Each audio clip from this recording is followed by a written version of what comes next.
11ویں شریف کا مہینہ الحمدللہ ربیع الاخر کا پاکستان میں آغاز ہو چکا ہے، ربیع الغوث آ چکا ہے، اور اس مہینے کے اندر الحمدللہ مسلمان بڑے جوش و خروش سے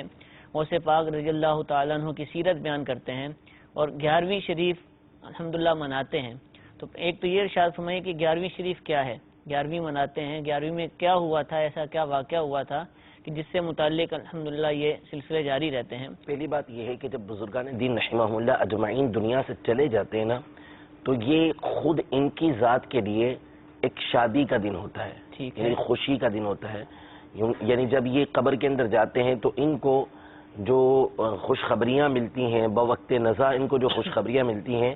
یہ اگرچہ ان کا دنیا سے جانا ہمارے لیے ایک غم کا باعث ہوتا ہے، لیکن ان کی اپنی ذات کے لیے بڑی فرحت ہوتی ہے اس کے اندر کہ دنیاوی جو ان کے ساتھ قیودات تھیں، یعنی جن چیزوں کے اندر یہ مقید تھے، قید تھے جسم کے اندر، قالب کے اندر، اب ان تمام چیزوں سے یہ آزاد ہیں، طاقتیں ان کی مزید بڑھ جاتی ہیں، پھر قبر کی نعمتیں، پھر حشر کی نعمتیں ان کے سامنے ہوتی ہیں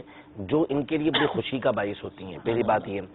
تو اسی لیے جب بزرگان دین رحمہم اللہ اجمعین کا انتقال ہوتا ہے تو ہر سال ان کا عرس منایا جاتا ہے، اور عرس میں ان کے ایصال ثواب کے لیے نیک کام کیے جاتے ہیں۔ تو کوئی بھی بزرگ ہوں، ان کا جو عرس منایا جاتا ہے اس میں اصل جو ہے وہ ان کو ایصال ثواب کرنا ہوتا ہے۔ تو 11ویں شریف جو ہے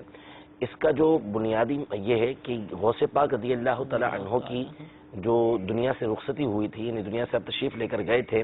پردہ فرمایا تھا، انتقال فرمایا تھا، وہ 11 ربیع الاخر تھی۔ تو اس لیے یہ ساری دنیا کے اندر جہاں جہاں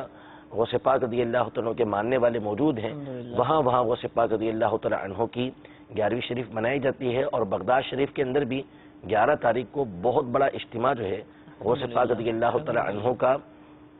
نہ صرف پاکستان، ہندوستان،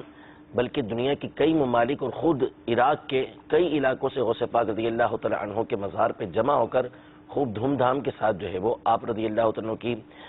مزار پر جو ہے آپ کا یوم عرس منایا جاتا ہے۔ تو یہ جو 11ویں ہے غوث پاک رضی اللہ تعالیٰ عنہ کا یوم عرس ہے، اس دن چونکہ آپ کا وصال ہوا تھا تو اس دن آپ کے لیے برسی منائی جاتی ہے اور اس میں آپ کا عرس منایا جاتا ہے۔ اگر ہر مہینے 11ویں کرتے ہیں تو کوئی مسئلہ نہیں، ہر مہینے کریں، ہر مہینے 12ویں شریف مناتے ہیں کوئی مسئلہ نہیں، ہر مہینے منائیے۔ بس اعتقاد بنیادی طور پر ہوتا یہی ہے مسلمانوں کا کہ جو منائی جا رہی ہے وہ واجب و فرض نہیں ہے، ہم اس کو مستحب اور اچھا کام سمجھ کے مناتے ہیں۔ اگر کوئی نہیں منائے گا اور کوئی اور وجہ اس کی نہیں ہے تو ہم اس کو برا بھلا نہیں کہیں گے۔ ہاں اگر اس کو ناجائز و حرام کہے گا تو اب اس کے اوپر برائی لازم آئے گی کہ یہ اس کو ناجائز و حرام کہہ رہا ہے۔ تو اگر ہر مہینے بھی کوئی مناتا ہے، سال میں کوئی مناتا ہے، کبھی کوئی نہیں مناتا، تو کسی کے اوپر کوئی اعتراض نہیں ہے۔